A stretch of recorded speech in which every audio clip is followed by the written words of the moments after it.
ఈరోజు విశ్వం అంతా కూడా మన భారతదేశం వైపు చూస్తోంది. సనాతన సాంప్రదాయం ఏం చెప్తూ ఉందనంటే తమసోమ జ్యోతిర్గమయ. కానీ ఈయన్ని కృష్ణద్వైపాయనుడు అని కూడా అంటారు. ఆషాఢ శుద్ధ పౌర్ణమి రోజున జన్మించాడు. ఈ విషయాలు మీకు మీ ముందు ఎందుకు ఉంచుతున్నానంటే ఇవి అన్నీ విని మీ పిల్లలకి, మన పిల్లలకి అందరికీ కూడా మన సాంప్రదాయాన్ని గురించి, మన మహర్షుల గురించి చెప్పాలి.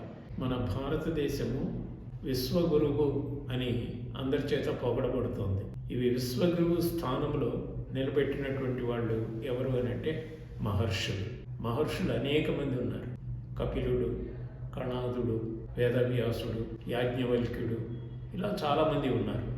అయితే వీరందరిలో అగ్రగణ్య స్థానం వహించింది వేదవ్యాసుల వారు.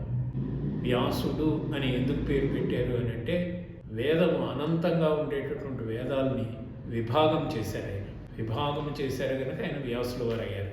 ఋగ్వేదము, యజుర్వేదము, సామవేదము, అథర్వణ వేదము అంటే క్లాసిఫై చేశారు. The whole fund of knowledge వేదాల రూపంలో ఉన్నది.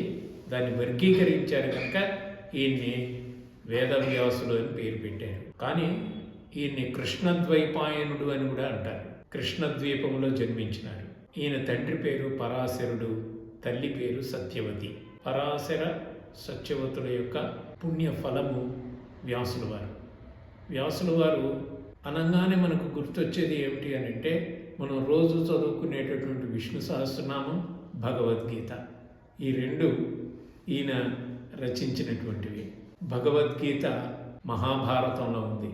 ఆ మహాభారతాన్ని రచించింది వేదవ్యాసుల వారు. మహాభారతమే కాకుండా ఆయన ఇంకా 17 పురాణాలు అంటే మొత్తం 18 పురాణాలు, అష్టాదశ పురాణాలని రచించారు. అందుకే మనం విష్ణు సహస్రనామం చదువుకునేటప్పుడు కూడా వ్యాసాయ విష్ణు రూపాయ వ్యాసరూపాయ విష్ణవే నమో వైబ్రహ్మనిధయే వాసిష్ఠాయ నమో నమః అని వ్యాసుల వారికి మనం నమస్కరిస్తాం. అలాగే భగవద్గీత చదువుకునేటప్పుడు కూడా ఓం నమోస్తుతే వ్యాస విశాల బుద్ధే ఫుల్లారవిందాయత పత్రనేత్ర ఏనత్వయా భారత తైలపూర్ణ ప్రజ్వాలితో జ్ఞానమయ ప్రదీప. ఈ శ్లోకంలో జ్ఞానం అనే దీపాన్ని వెలిగించినటువంటి వారు. సనాతన సాంప్రదాయం ఏం చెప్తూ ఉందనంటే తమసోమ జ్యోతిర్గమయ అంటే చీకటిలోంచి వెలుగులోకి, అంటే అజ్ఞానంలోంచి జ్ఞానంలోనికి తీసుకువెళ్ళేటటువంటి మార్గాల్ని విస్తారంగా బాటల్ని పరిచినటువంటి వాడు వేదవ్యాసుల వారు. ఆయన అష్టాదశ పురాణాలు వ్రాయడమే కాకుండా బ్రహ్మసూత్రాలు రాశారు. బ్రహ్మసూత్రాలు తర్వాత మన భారతీయ సంస్కృతి ప్రవాహాన్ని నిరవధికంగా, నిరంతరాయంగా, సాఫీగా నడిచేలా చేశారు. ఇప్పటికీ కూడా మనం పురాణాలు చదువుతున్నా, ఉపనిషత్తులు చదువుతున్నా, బ్రహ్మసూత్రాలు చదువుతున్నా, విష్ణు సహస్రనామం చదువుతున్నా మనం గుర్తుంచుకోవాల్సినటువంటి మహానుభావుడు వేదవ్యాసుల వారు.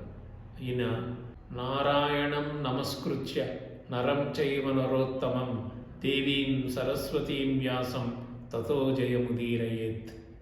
ఈయన రాసినటువంటి మహాభారతానికి జయ అని పేరు కూడా ఉంది.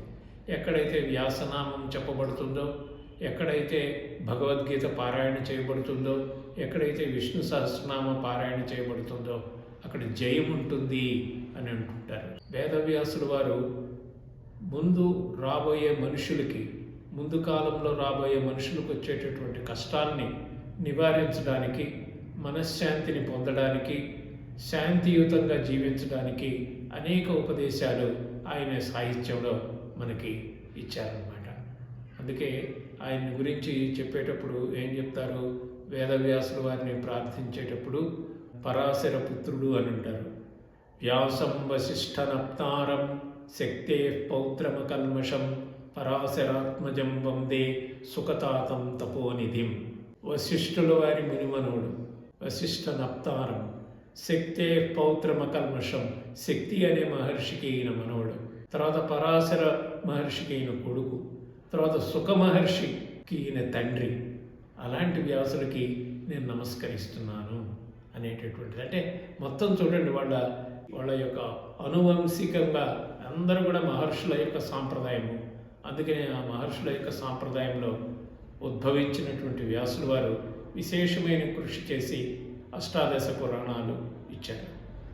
అందులో మహాభారతంలో భీష్మ పర్వంలో మనకి భగవద్గీతని ఇచ్చారు. అనుశాసనిక పర్వంలో విష్ణు సహస్రనామాన్ని ఇచ్చారు. ఈ విషయాలు మనం అన్నీ తెలుసుకొని వాటిని చదువుకొని ఆచరించినట్టయితే మనం ప్రశాంతమైనటువంటి జీవితాన్ని గడపవచ్చు.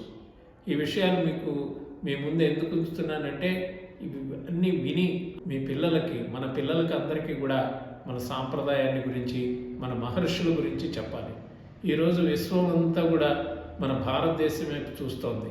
ఎందుకనంటే మన యొక్క తాత్విక చింతన, ఫిలసాఫికల్ థాట్, సెరీన్ లివింగ్, ప్రశాంతంగా జీవించడం అనేటటువంటిది వాళ్ళు మన పుస్తకాల నుంచి చూసి నేర్చుకోవాలని ప్రయత్నిస్తున్నారు.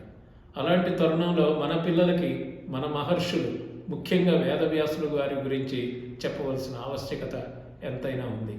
వేదవ్యాసులు వారు ఎంతో కలగా పులగంగా ఉండేటటువంటి జ్ఞానాన్ని అంతా కూడా క్లాసిఫై చేసి ఎంతో మనకి ఆయన సాహిత్యాన్ని అందించారు. మహాభారతం ఆయన రచించినటువంటిది 1,00,000 శ్లోకాలు ఉన్నది. 1,00,000 శ్లోకాలు ఉన్నటువంటి పుస్తకం ఎపిక్ పోయం అంటారు దాన్ని. అలాంటిది పుస్తకం ఈ ప్లానెట్ మీద వేరే లాంగ్వేజ్లో ఎక్కడా లేదు. గ్రీక్ లాంగ్వేజ్లో ఒడిస్సీ, ఇలియడ్ అని 2 ఉన్నాయి. దానికన్నా అవి పెద్ద గ్రంథాలుగా వాళ్ళు భావిస్తారు. కానీ వాటికన్నా 100 రెట్లు పెద్దదైనటువంటిది మహాభారతం. దీంట్లో 1526 వ్యక్తిగత నామాలు కలిగినటువంటి క్యారెక్టర్స్ ఉన్నాయి. అంత బృహత్తరమైన గ్రంథం రాయగలిగినటువంటి వ్యాసుడు మనం ఎంత ఆయనకు రుణపడి ఉంటాం. అందుకనే ఆయన ఆషాఢ శుద్ధ పౌర్ణమి రోజున జన్మించారు. అందుకే ఆ రోజుని మనం గురు పూర్ణిమ, వ్యాస పూర్ణిమ అని ఒక గురువుని మనం గుర్తు చేసుకుంటూ ఆ రోజున సంబరం అంతా కూడా మనం చేసుకుంటాం. గురు పూర్ణిమ ఫెస్టివల్ మనం నిర్వహించుకుంటాం. అంటే ఆయనకి మన కృతజ్ఞతలను మనం చెల్లిస్తున్నాం. అంటే కృతజ్ఞతలు అనేటటువంటిది పండగ చేసుకోవడంలోనే కాదు, ఆయన సాహిత్యాన్ని, ఆయన ఇచ్చినటువంటి భగవద్గీత, ఆయన ఇచ్చినటువంటి విష్ణు సహస్రనామం, ఇవన్నీ మనం తెలుసుకొని చదివి వాటిని ఆచరించి నిరంతరము ఒక ప్రశాంతమైనటువంటి జీవితాన్ని సాధించడానికి ఉపయోగపడతాయని మీకు తెలియజేస్తూ, తప్పకుండా ఇతర మహర్షుల గురించి ఇచ్చేటటువంటి ఎపిసోడ్స్ని మీరు చూసి మన పిల్లలకు కూడా వీటిని వాళ్ళకి తెలియచేసి మన సంస్కృతి, మన సాంప్రదాయము, మన సనాతన ధర్మము, మన ఋషి పరంపర, వీటిలన్నిటిని మనం నిలబెట్టుకుంటే మనం ఇంకా ఆనందకరమైనటువంటి జీవితాన్ని గడపవచ్చని తెలియజేస్తూ సెలవు తీసుకుంటున్నాను. స్వస్తి.